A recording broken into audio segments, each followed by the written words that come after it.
주제입니다. 다카이치 사나이 일본 총리의 대만 유사시 개입 발언 이후에 중일 긴장감이 갈수록 고조되고 있습니다.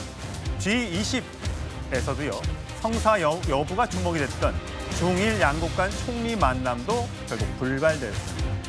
공교롭게도 이 시점에 이즈미 신지로 방위상이 일본 최서단에 위치한 요나구니 섬을 시찰했습니다. 이 섬은요.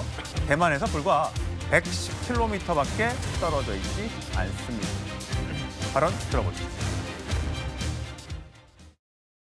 李强总理没有会见日方领导人的安排，请日方自重。南西地域の防衛体制の強化が喫緊の課題である中、我が国防衛の最前線の現場を確認をしたいと思います。 예, 윤정 의원. 네. 중일 간의 갈등이 심상치가 않습니다. 이게 말폭탄으로 주고받는 싸움이 아니라 실제로 이게 무력 충돌로 번지지 않을까 우려가 되는데, 자, 대만에서 멀지 않은 요나구니 섬에 이 방위상이 방문을 했습니다. 이게 유사시에는 최전선이 될 수 있는 곳이고, 또 중국은 서해 여러 군데, 이 대만과 근접한 여러 군데에서 실탄 사격 훈련을 하고 있다고 합니다. 그게 자칫이라도 뭔가 넘어가게 되고 누가 하나 다치게 되거나 이렇게 되면 이게 전면전으로 갈 수도 있는 거 아닙니까? 그러니까 대만에 대한 이제 자위권 있을 경우에 이제 일본이 자위권 행사할 수밖에 없다. 다카이치 총리의 발언 이후에 지금 중국이 전 어떤 정부 그다음에 민간을 동원해서 일본을 일단 지금 압박을 하고 있습니다. 여기에 일본도 결코 이거를 숙이지 않겠다 이런 뜻을 지금 강조하고 있는 것 같아요. 고이즈미 신지로 지금 국방상이 방문한 곳을 보면 지금 대만하고 거리가 그렇게 멀지가 않습니다. 아마 기억하시겠지만 얼마 전에 주한미 사령관이 지도 한 장을 공개한 적이 있어요. 거꾸로. 네, 지도가 거꾸로 된 지도입니다. 이게 주일미군 사령관, 제가 주일미군 사령관 한번 방문을 했었는데 그 사령관 방에도 보면 지도가 거꾸로 걸려 있어요. 즉 뭐냐면 일본이 이렇게 위에 있고 중국이 밑에 있습니다. 저 그림입니다. 네, 저 그림입니다. 그러니까 일본이 중국을 포위하고 있는 그런 모양이죠. 저기 보면 이제 우리나라가 대한민국이 저렇게 있고, 그러니까 일본이 보면 굉장히 깁니다. 저게 그렇죠. 밑에 예, 대만까지 연결하면 저게 사실은 중국이 거의 해양적으로 보자면 거의 포위가 되고 있는 양상이죠. 예. 그러니까 이렇게 보면 이게 일본의 열도가 굉장히 중국에 중요한 영향을 미치는구나라는 걸 볼 수 있지 않겠습니까? 예. 그러니까 저런 어떤 상황들, 그러니까 이 결국은 일본이 저렇게 강한 압박을 할 수 있는 것도 그만큼 이 지역의 어떤 군사력, 일본의 초계기가 제가 그때 갔을 때만 해도 거의 한 100대가 넘어가요. 그러니까 우리나라보다는 훨씬 더 많은 초계기들 갖고 있습니다. 그만큼 일본이 열도 전역에 걸쳐서 사실상의 중국에 대한 감시 활동들을 하고 있는 거거든요. 그러니까 이거는 결국 지금 이 갈등 상황을 중국이 결코 어떤 고개 숙이지 않겠다라는 의미로 이제 가고 있는 것 같고, 마찬가지로 중국도 지금 사실은 대만 문제 같은 경우는 이 중국 입장에서 보면 옛날에 시진핑 주석이 2027년인가요? 대만 합병을 약속을 했지 않습니까? 공약을 했고. 예. 그러니까 그런 거에 결코 후퇴하지 않겠다. 지금 양쪽 간의 어떤 대결 상상이 일단 최고조를 향해 달려가고 있는 것 같습니다. 근데 만약에 대만에서 뭔가 문제가 생기게 된다면 당연히 일본 자위대 출동할 것이고 주일 미군 갈 것이고, 우리나라도 영향을 받을 수밖에 없는 게 주한 미군이 움직일 수도 있는 그런 시나리오가 되는 겁니까?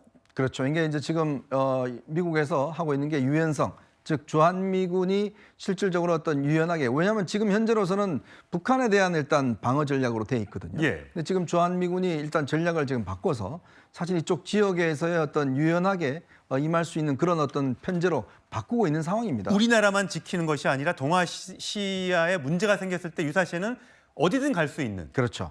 제가 아까 이제 지도를 말씀드렸는데 그게 실질적으로 보면 우리나라 평택 미군기지하고 제일 가까운 게 중국이에요.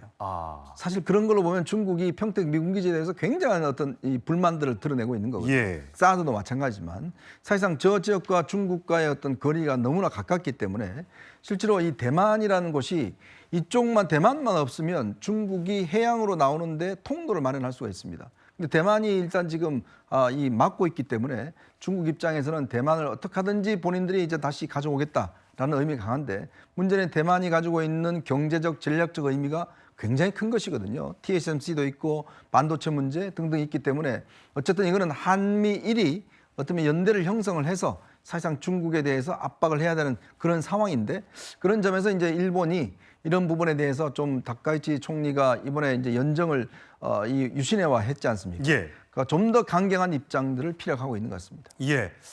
아무튼 이게 남의 나라 일로만 평가를 할 수는 없을 것 같아요. 이런 와중에 중국은 지난주에 이어 오늘도 서해에서 실탄 훈련을 이어가고 있는데 그 영상에 들어오면 바로 보여드리겠습니다. 아직 안 들어왔습니다. 최근 국회를 찾은 다이빙 주한 중국 대사 일부 국가의 견제를 언급했습니다. 国の在外交官の長の言論として極めて不適切と言わざるを得ません。当然呢，还有一些人呢，有一些国家可能呢并不愿意看到中国的和平发展，也有一些人呢还不太适应或者接受中国的和平发展。 예, 구장일 변호사. 중국이 이렇게 열도를 순시하고 실탄 사격 훈련을 하고 수륙 양용 전차를 공개하고 오늘 또 서해 실탄 사격 훈련을 하고 일본을 향해서 레드라인을 넘었다라고 얘기하면서 굉장히 강한 압박을 하고 있습니다. 물론 우리나라의 대응은 어떻게 해야 되는 건 다음 주제에서 공개를 하겠어요. 자, 이 상황이 앞으로 어떻게 전개가 될 걸로 보세요?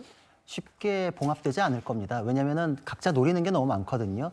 하나의 중국에 대해서 뭐 중국은 너무 명확한 입장을 가지고 있고 그걸 레드라인이라고 하고 있잖아요. 근데 사실 이 얘기는 바이든 정부 때부터 문제가 됐던 게 1979년부터 미국은 대만 문제에 대해서는 전략적 모호성을 갖고 있다가 바이든 정부 때 군사 개입할 수 있다는 발언이 3번이나 나왔었어요. 예. 그리고 지금 트럼프 정부로 넘어와서는 관세 전쟁을 하면서 트럼프 대통령이 그거에 대해서는 명확한 입장을 보이지는 않았었거든요. 근데 일본에서 다카이치 총리가 이거를 아마 자기의 이슈로 선점을 하면서 미국과 이런 입장에 대해서는 돌이킬 수 없는 상황을 만들겠다라는 전략적 계산이 있었을 거로 생각을 하는 게 일단 일본 같은 경우에는 이 내용을 뭐 대만 유사시에 개입한다 이렇게 간단하게 얘기했던 게 아니라 대만 유사시 미군이 들어갈 수 있고 미군이 중국의 공격을 받으면 우리가 들어간다 이렇게 했기 때문에 예.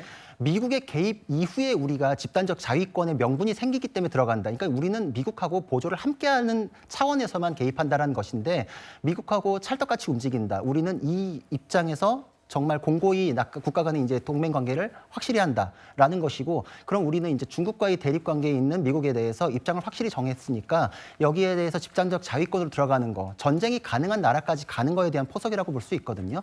평화헌법을 개정해서 전쟁이 가능한 나라로 가는 데 있어서는 미국의 승인이 절대적으로 필요한데 미국이 원하는 것을 우리가 대리전 양상으로 치를 수 있다라는 걸 보여주고 미국의 군사적 기지로 쓰이는 것에 대해서도 우리는 지금 준비를 하고 있다는 걸 보여주는 것이거든요.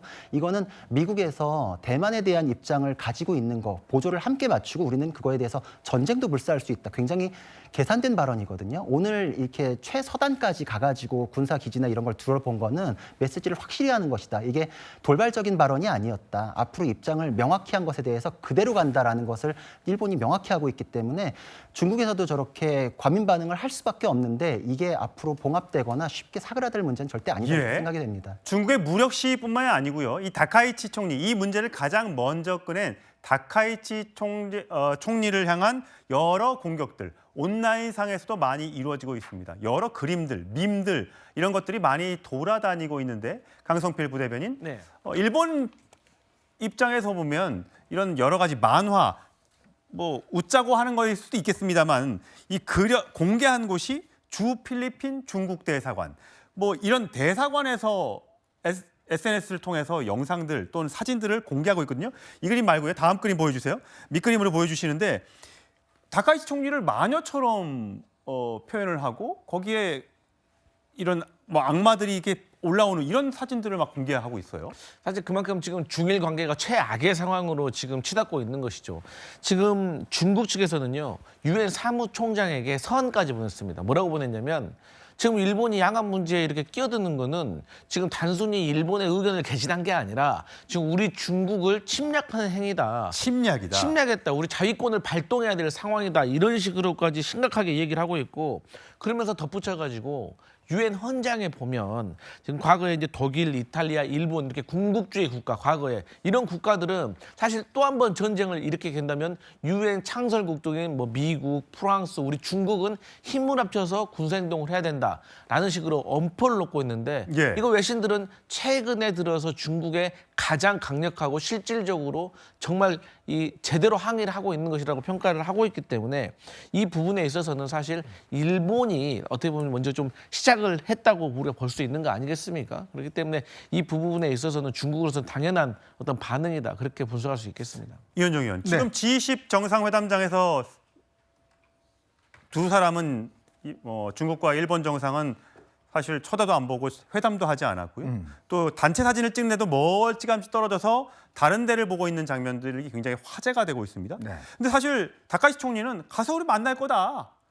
대화의 문은 열려 있다라고 얘기했는데 중국어 통역을 같이 안 갔답니다. 네. 그러면 이거는 말을 안 하겠다는 거잖아요. 그렇죠. 지금 일단 한중일 문화부 장관 회담이 취소가 됐고요. 내년에 이제 한중일 정상회담이 있습니다. 예. 원래 일본이 이제 주최하게 돼 있거든요. 그렇죠.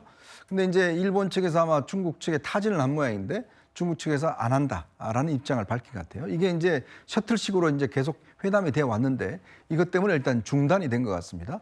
그리고 이번에도 보면 G20 회의에서도 보면 정말 냉랭한 관계를 연출했고 특히 이번에 주목되는 것은 독일의 메르트 총리가 이제 우리 이재명 대통령과 회담 중에서 처음에 어떤 각본에 없었던 예. 중국에 대해서 어떻게 생각하느냐 그건 이런 어떤 질문을 의미입니까? 한번 했어요. 예.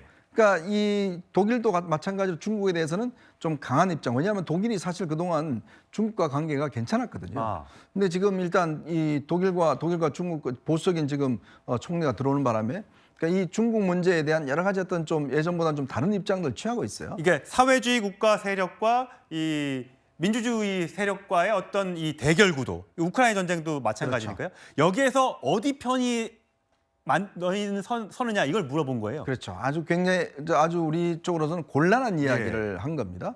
정상회담은 원래 이제 서로 간의 질문도 다 짜여진 걸로 하는데 돌발적인 어떤 이 질문을 한 거예요. 그러니까 아마 이재명 대통령이 좀 말을 이렇게 돌려서 직접적으로 대화를 하지 않는 것 같습니다. 예. 왜냐하면 우리가 지금 상황에서 뭔가 중국에 대해서 그러면 예를 들어서 다카이 총리의 행동이 옳다 이렇게 이야기할 수도 없는 것이고 또 그렇다고 해서 뭔가 언급을 하게 되면 그거 자체가 논란이 되는 거고 지금도 중국은 오히려 또 우리를 또 계속 편들고 있습니다. 독도는 한국당. 그렇죠. 독도는 한국당이라는 걸 또 편들고 있는 상황에서 지금 세 개 나라가 어쨌든 간에 지금 북중러는 뭔가 서로 간에 뭉치고 있는 상황에서 예. 한중일 관계를 놓고 뭔가 좀 이걸 이 틈을 벌려고 하는 이러한 움직임이 벌이고 있는 거거든요. 예. 그만큼 우리 입장에서는 일단 중간에 끼인 상황에서 굉장히 곤란한 상황들이 이제 벌어지고 있고 이게 이제 관리가 돼야 됩니다. 아마 기억하시겠지만 우리가 사드 도입하고 난 다음에 예. 중국하고 꽤 오랫동안 지금 아직 한한령이 해제가 안 됐지 않습니까? 그렇죠. 꽤 오랫동안 갈등이 있어서 이제 겨우겨우 지금 뭔가 수습이 되려고 하는 국면에 지금 일본과 중국이 또 이런 일이 벌어지다 보니 자칫 어떤 삼국 간의 어떤 갈등이 어떤 국제적인 문제로 이슈화되지 않을까라는 걱정도 있습니다. 예. 자, 과연 북중러, 한미일, 자, 이 삼각구도의 이 어떻게 보면 체제 전쟁 상황에서 우리는 어떤 입장을 취해야 할까요?